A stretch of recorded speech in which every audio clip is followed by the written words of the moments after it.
दिन गुजर नहीं पाता, शाम भारी भारी है। आजकल तो कैफियत ये दिल पे तारी है। कुछ हसीन लम्हों की कुछ उदास यादें हैं, कुछ तो हैं गिले शिकवे और कुछ बीमारी है।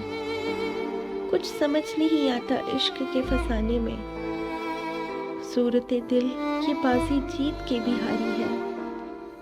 शौके दीद की घड़ियां आगे बीत जाती हैं, सामने होते हैं फिर भी पर्दादारी है। इस तरफ भी खामोशी, उस तरफ भी खामोशी। वो कहे मोहब्बत है, फिर हमारी बारी है।